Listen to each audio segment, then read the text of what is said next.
All right, everybody, welcome back to another Wine Shark Wednesday. It is I, your host, the Wine Shark, and today we're going to talk about spicing things up in your wine life, or actually seasonal spiced wine things. Yep, we're going to be talking about mulled wine today. Then, of course, we're going to head into our wine quiz, and the grocery store grab is going to include some wine that you can use in the recipe we talk about in the mulling section. So, what is mulled wine? Mulling is basically the concept of adding spices to a beverage, not necessarily wine. But mulling is that act, and adding spices usually also includes warming those beverages to get the spices to interact. So you're basically making, boozy, alcoholic, fun tea. Okay. Usually the types of spices in this you might be familiar with, especially those that are current to the season of Christmas. We have to talk about the way that Christmas kind of smells. These are spices like cinnamon and cloves, allspice, nutmeg and mace, or what we sometimes call the baking spice family. These compounds, these aroma compounds, are actually fairly present in certain types of red wine, and therefore lend themselves to even doubling down on that spice profile by adding those directly to it. I've also seen recipes that have things like star anise, peppercorns, cardamom, bay leaves, other sort of savories in there to add some depth to the flavor profile as well. Most of these wines, when warmed, are also sweetened in some form or fashion. Okay? It really kind of dovetails into taking the wine and cutting the edge off a little bit with this warm, sweet, spicy drink. It's wonderful for cold winter evenings. Okay, but I wanted to also kind of talk about the difference between wassail and mulled wine. So wassail, or to go a wassailing, which is actually the verb itself, is the act of the Yuletide and Christmas song. But when we traditionally talk about the Old English version of the word wassail, we're referring to mulled cider, not mulled wine. So this is basically sung both at people's homes and in the orchards. When it's sung to somebody at home, wassail literally means to be hail, or to wish somebody good health. So when you come singing to them in your wassail tradition, they then turn around and give you, with you giving them joy by your song, they turn around and give you booze as a neighbor. So they give you this wonderful spiced cider that you get to enjoy as you wander around from home to home, wishing them farewell for fair health. So very cool, very neighborly. I could really dig it. When you sing in the orchard, when you're doing the wassailing there, it's kind of a prayer or blessing for crops for the next year's yield. Remember that the Yuletide celebrations, the Christmas celebrations, are end of the harvest season. You're going into winter through the long, cold winter, and you want to be thankful for the bounty you have, and of course, wish for a good crop in the coming next year. So, wassailing very kind of wraps around those old traditions. And now, mulling wine happens across a lot of the old world. Lots of places that grow wine make mulled wine of some sort. The recipes vary from place to place, but most of them that I've ever seen have the few things in common. The types of spices tend to be in that baking spice category at least first. Generally, there's some sort of citrus to them in a small quantity, and sweetener of some sort, usually sugar, and the other part being they were served warm. Okay, so the other version you might have heard of this is called Glühwein, which is a German-specific type of mulled wine. You can often find it here in Central Texas. Because of the Germanic heritage that came from the 1800s in Texas, we get a lot of Glühwein and German tradition down there. Although it's interesting, in the town that I grew up in high school with down there, they actually had their wassailing night, but a lot of mulled wine was what was served. It was kind of a crossover between the two traditions. So anyway, there's no right or wrong to it. It's about celebration. It's about joy. It's about good health and friendship. So whatever it is that you do as a option there, just know that these traditions kind of run all together, and you can enjoy it with your friends and your family. Now, the recipe that I use for my mulled wine, the first thing we talk about is what type of wine do we want to use in mulling. First things first, that means you want, generally red wines are what we're talking about here, not white wines. Okay, red wines are what we use for mulling. And this is a great place where you can use inexpensive wine and bold and robust wines, meaning you're going to add sweetness to it anyway. You're going to add all these spices and stuff. You're not looking for wines with lots of nuance and subtlety, complexity, and layers. you're going to run right over those roughshod when you drop that cinnamon stick in there. So don't worry about finding this nice, elegant, layered beauty. Find yourself something practical. Find yourself something with a good bit of boldness to it, right? You want a little bit of tannin to offset all the sugar and stuff we're going to add into it. Okay, so the wines, the recipe that I've got from Jamie Oliver calls for Chianti. I've used Tempranillo in the past. It's one of my favorites. I've used Zinfandel in the past. I generally don't go with really dark high tannic reds like Cabernet Sauvignons or Petit Verdots. I go kind of for the more fruit-forward band of wines that still have good tannic structure. So find yourself in that 3/4 of the way to full tannin, and I think you'll be happy. But in Jamie Oliver's recipe, he mixes up 2 bottles of Chianti. So this recipe is fixed for 2 bottles. You can go look this up online anywhere. It's his copyright. Please go support him on his website. Clementines, lemon, and lime. All of these citrus things in there in a little bit, in a small quantity, help kind of marry flavors together, right? Then he's got castor sugar as his sweetener. Okay, about 200 grams. There's 200 grams into 1.5 liters of wine, so it really, as you can see, pushes that grams per liter of sugar right up. This is the time it's totally okay to add sugar to your wine, by the way. He's also got cloves, cinnamon, bay leaves. This is one of the recipes where bay leaves came up, which kind of surprised me. And then nutmeg grated over the top, with as well as vanilla bean pod in there to help give the sugar some interesting flavor. When you reduce all this stuff down and make this thick syrup that you then add to the wine, it's an amazing aromatic thing. Great for parties and entertaining when you've got this little pot of this stuff on the side. When your guests show up, throw in the rest of the wine. Just bring it up to a steaming. Don't let it boil. Bring it up to steaming, but don't boil it. Throw a couple star anise as garnish on there, and you're making this wonderful, aromatic, complicated, fun, boozy holiday thing. And I can say you should definitely turn it out and try that. So this, by the way, this whole little topic was at one of our lovely fan requests. Autumn, you are welcome to enjoy this mulled wine recipe. Go look it up. But why is this also the one thing that's really kind of cool? Remember, warm drinks in cold weather, sweetened wine for less wine-tolerant drinkers. You'll find that mulled wine will cross a lot of bridges for people that don't even like wine. And lastly, inexpensive wine for mass consumption. The bottle of wine that we're going to try today for our example is this inexpensive Chianti. It's even a DOCG Chianti too, by the way, and it's $8 a bottle. So when you're entertaining for the masses, you don't have to break the bank to have good, fun, quality, awesome mulled wine. So go out there, spice it up, give it a try. Let me know what you think in the comments below. With that, we're going to transition on to the wine quiz. I'm going to reach back behind me here. Produce the wine quiz from our Wine Wars game that we've been playing. This is kind of our opportunity to stump the chump, practice some of my wine knowledge, and share fun and esoteric topics with you. There are 5 different categories. We've got Vine Divino, which is about the growing of grapes, making of wine, and world production of grapes. Then the Graposphere is about varieties of grapes, the wines that they make, and their geography. Then we have Wine Cellar, which is about selecting, storing, and tasting wine. Wine and Food, both cooking with it and enjoying it beside it, plus the serviceware of this wine service area. And then lastly, Court Culture, which is about wine people, wine business, arts, and trivia. So, without ado, we'll go ahead and get going. All right, so let's see. What does this say? Which is the science of winemaking? Ampelography or enology? Is it ampelography or enology that is the study of wine making? Give you a little hint.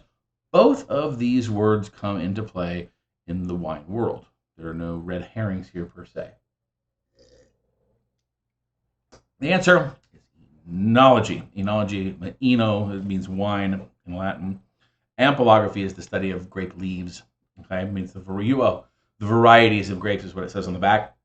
From what I understand, it was usually done up until genetic typing was possible. It was done by identifying varieties by the shape of their leaves. So, all right, so that's one for me and one for all of you who are participating.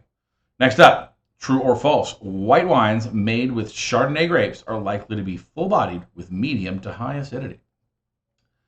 True or false? White wines made with Chardonnay grapes are more likely to be full-bodied with medium to high acidity. This one feels like a tricksy one for the true or falseness, because they're going to ask that to all of that to be true. One of the things that Chardonnay tends to struggle with is acidity, but then again, that depends on how you're constructing it. So I'm going to go ahead and lean towards true because they definitely tend to be full-bodied and medium acidity at least. So let's find out what they have to say. Oh, they say true too, with no further explanation. So, I mean, apparently they're high. They think that Chardonnay is a high acid wine. I would disagree comparatively, but still, got the right answer. All right.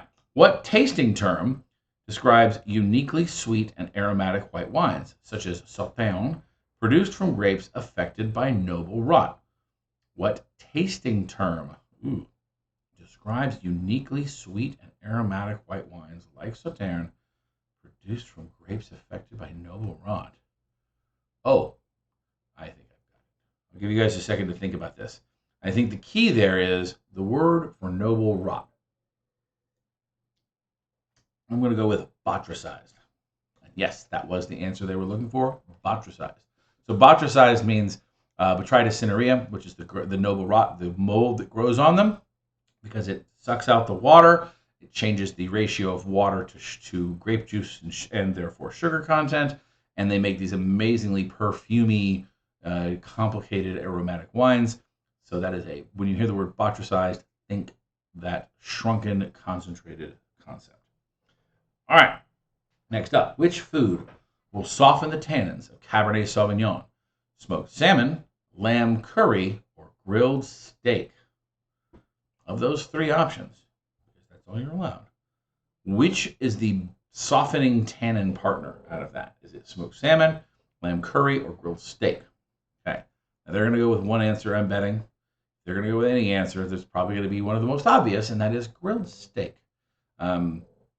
Steaks, depending on the cut, what you're hoping for is steaks that have a good degree of marbling or fat. Fat is a foil for tannin. It helps coat your tongue and protect it. Okay, but I would also go. I mean, this is the idea where Cabernet is usually not the first partner. That's probably why I know this. But salmon, believe it or not, because it is nice, fairly oily and fatty itself, actually doesn't do a bad job at this either. But I think they're probably going to go with only the grilled steak. Lamb curry would be a no-go. While lamb is lovely with Cabernet, curry would be overly spicy and would blow up the Cabernet into all kinds of crazy tannin and or alcohol. So, their answer, grilled steak. No further attribution. All right, and last but not least, true or false, a longitudinal study of Swedish women found a lowered incidence of dementia in women who consumed wine, beer, or spirits on a weekly basis. I love this. My knowledge of statistics being as shallow as it is, a longitudinal study. I mean, does that mean they only studied women in Sweden who lived on a particular longitude? Does it mean that they had to lay them flat before asking the questions? No one knows. But a longitudinal study found a lower incidence of dementia in women who, sure, this is definitely going to be about the pros of drinking in moderation wine, beer, and spirits on a weekly basis. I'm going to say, yeah, that is true. Ooh, false. It's wrong. The study, conducted by Sahlgrenska Academy of the University of Gothenburg, found a correlation only with wine. Oh, see, it's trying to say that wine is superior to beer and spirits. Wow. So apparently you're going to be demented if you drink beer and spirits on a weekly basis. That's the latitudinal study. Sorry, longitude is this way. Anyway, so 4 out of 5, not bad. Goes to show my love of statistics is always going to fail me because, well, I don't really have a love for statistics. But with that, we're going to move on to the final part of the show, the grocery store grab. And the grocery store grab is tied into our story from earlier. We're going to drink some Gabbiano Chianti. This is their Cavaliere d'Oro, or their Golden Knight. So the grocery store grab, this is an important part of our show because we talk about the ability to get the best value per dollar at wines that are found outside of big box or specialty retailers. If out of convenience or necessity you happen to shop for wine at the grocery store, you're not likely to find a good staff there to help you make good choices. So if you're new in your wine journey, you're going to have to rely on your own knowledge and some simple tricks for reading wine labels. We reward good wine labeling here. Now, caveat and asterisk, because this wine was chosen to match the functional needs of the recipe given above, this wine is not being rated per se for the label. I did not read this and say, oh, what a great combination of labeling. It's exactly what I need. I very much chose Chianti because it was in the Jamie Oliver recipe, and this one met the perfect needs of being inexpensive And I haven't know from experience. I think I've had this wine in the past. It's right up the alley with the right kind of flavor profile. So it is this week's selection, as I said, is the Cavaliere de Oro, and you'll see the Golden Knight right up here. You'll also see on the neck of that bottle it says DOCG. That stands for Denominazione Origine Controllata e Garantita. That means it is a guaranteed origin place-named wine, the highest prestigious level of wine in Italy. This, by the way, is a great argument to note the fact that just because you have a DOCG doesn't mean your wine has to be expensive. Okay, this was priced at $9 before card discount and was $8.09 after the discount. So this wine is inexpensive by most measures and is still a quality actual Chianti. Okay, in fact, this wine was half the price of the goofy stuff in the wicker basket. For those of you that know what I'm talking about there, so we want to know on this label, where is this wine from? What's in the bottle? If it's a blend, what percentage and types of grapes are used? And we want to see specific flavor words that we can understand when it comes to things like flavor. And if they're really cool, they might even give us some hints on pairing their wines with certain things. So on the front, you can see there it says Gabbiano, and it has the Golden Knight. It does tell us that it's Denominazione di Origine Controllata e Garantita. So it tells us very specifically where this wine is from. It's from Chianti, product of Italy. So we know very specifically where it's from. Howsoever, I don't believe anywhere on here it says anything about the type of grape. So one of the things this wine could do for you is tell you that Chianti is largely composed of Sangiovese. Okay, although traditionally Chiantis were blends, that has fallen out of favor since the early 2000s. So many Chiantis I see right now are 100% Sangiovese. But this one doesn't say. All it does say is this, the Cavaliere de Oro. With heritage dating back to 1480 AD, Cavaliere de Oro invites you on a journey into the world of Italian wine. During the Middle Ages, our founding castello and vineyards were protected by the Golden Knight, Cavaliere de Oro. Today, we celebrate this heritage and honor the Cavaliere de Oro with a bold collection of wines. Our Chianti offers balanced bouquet of wild red berries and violet that makes for a delightful medium-bodied ruby red wine. So a lot of marketing and history there to tell you why there's this goofy dude on the front, and at least one sentence about practical flavor words. That's cool. Again, I really wish they'd tell you that this stuff is Sangiovese so you could kind of understand and compare Chianti to other Sangiovese-based wines. But what are you asking for here? Certain wines like this, especially wines that have really long heritages like this, kind of have that elevated level and sense of, well, you should know who I am. Don't you know who I am? But let's take a look. This wine is indeed a nice ruby red in color with a reasonable degree of clarity there. It's not super concentrated, so we can see through the wine fairly easily. On the nose, very much smells like dark cherry, right? As it said, red raspberries. Was there other notice? Wild red berries and violet. Violet, dried violet, is a aromatic mark here of Chianti, and I can definitely see that purple flower note just kind of hinting at the edges here. This one isn't blasting out of the glass, but it definitely has that red fruit flavor profile. Really kind of nice. On the palate,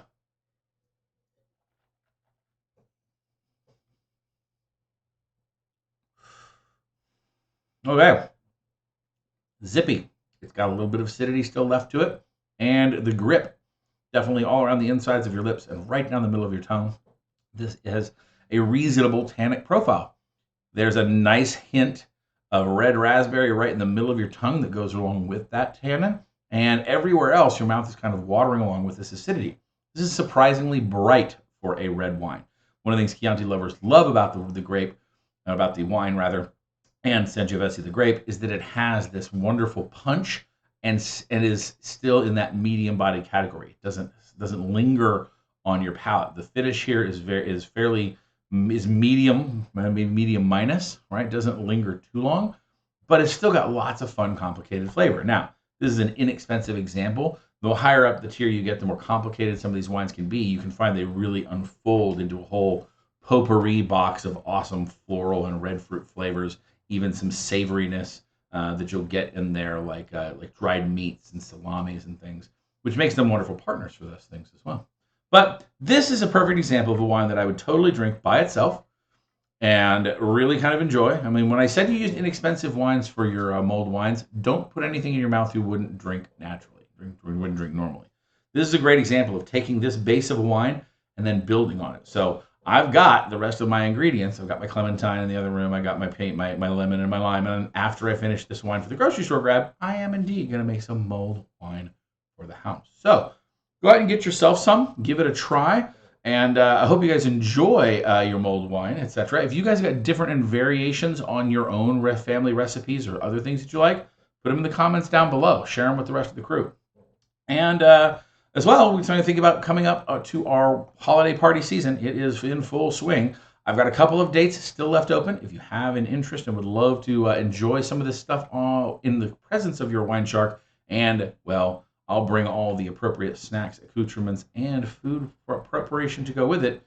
Drop me a line over at wineshark.com.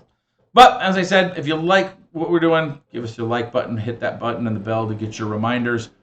Go ahead and hit that subscribe button and share with a wine-loving friend. You can also follow us over on Patreon. We got new things coming in Patreon in 2023. That's next year, right? Coming up in the next year, so that's going to be fun to follow along and hopefully rekindle some interest in what we're doing at Patreon to do more and cool stuff from yours truly. But until next time, I have been your wine shark. Cheers.